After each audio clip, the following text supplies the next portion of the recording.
Vous vous lancez dans la lecture audio de l'analyse littéraire de Les Contemplations, célèbre ouvrage de Victor Hugo. Au fil de cette lecture, vous découvrirez dans un premier temps une brève mise en contexte de l'œuvre et son auteur. Ensuite, un résumé de l'ouvrage vous sera exposé, suivi d'une analyse des personnages et des points clés du roman.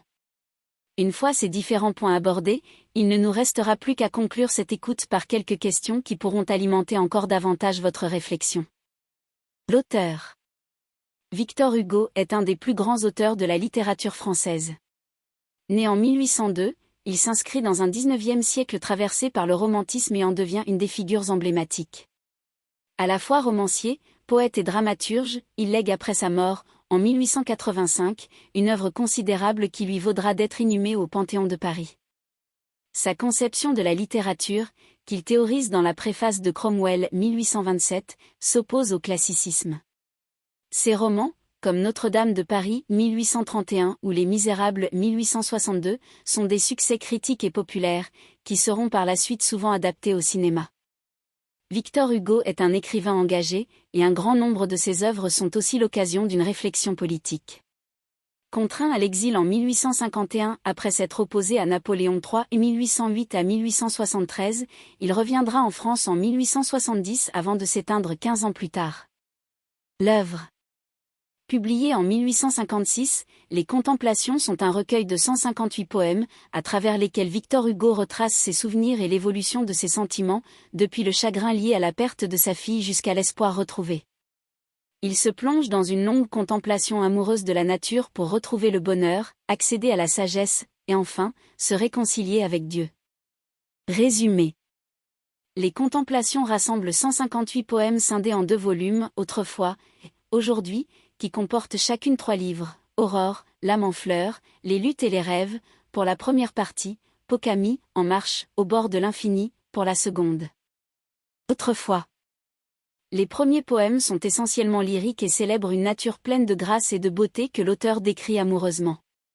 Victor Hugo célèbre également l'enfance, qu'il présente comme un âge béni, plein de pureté et d'innocence. Il mêle à tous ses commentaires des souvenirs de sa prime jeunesse, et évoque des professeurs autoritaires et hostiles à la modernité, travaillant au sein d'institutions particulièrement rigides. Il aborde dès les premières pages la question de la littérature, de l'art et de la création. Il s'en prend aux règles trop contraignantes du classicisme, auxquelles il oppose la liberté du courant romantique. Il trace le portrait du poète, un être en souffrance capable de transformer sa douleur en article. La vision sombre et amère de l'existence qui imprègne ses textes laisse entrevoir qu'il est lui-même particulièrement désespéré. Dans cette première partie, Victor Hugo parle de ses amours de jeunesse, et confie au lecteur des anecdotes lointaines, toujours replacées au cœur d'une nature idyllique, qui est le grand sujet de l'œuvre. Plantes, arbres, oiseaux, lacs et fleurs inspirent le poète, qui en déduit à force d'observation des leçons de sagesse. Enfin, il émet quelques critiques acerbes sur les responsables politiques et sur les puissants, tandis que, plus loin, il explique pourquoi, d'abord défenseur de la royauté, il a ensuite soutenu la Révolution. Aujourd'hui, s'il fait très vite allusion à Léopoldine, sa fille disparue, c'est surtout à partir du 4e livre, Pokami, que son souvenir prend une place considérable. Bouleversé par l'événement tragique de sa mort, Victor Hugo est plongé dans un complet désespoir, et rejette la faute sur Dieu, qu'il juge cruel et insaisissable. Mais cet inconsolable chagrin s'atténue au fil des pages, et laisse peu à peu la place à un optimisme renaissant. Plus tard, le poète demandera pardon à Dieu pour avoir douté de lui. Réconcilié avec la puissance divine, l'auteur défend la foi contre le doute. Une foi qui n'empêche toutefois pas la critique des églises et des religions, puisqu'elle se dirige plutôt vers un Dieu qui se manifeste dans la plus belle de ses créations, la nature. Au terme des contemplations, Victor Hugo est apaisé. Il a retrouvé le chemin de l'espoir, du bonheur et de la confiance.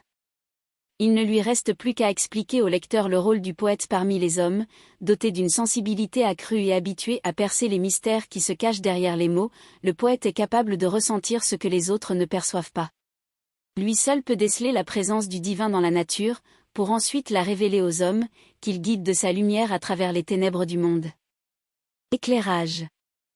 La mort de Léopoldine. En 1843, la fille aînée de Victor Hugo, Léopoldine, se noie dans la Seine. Un drame terrible. Nous espérons que vous avez apprécié cet aperçu. Pour continuer à écouter ce livre audio sur Google Play Livres, utilisez le lien dans la description de la vidéo.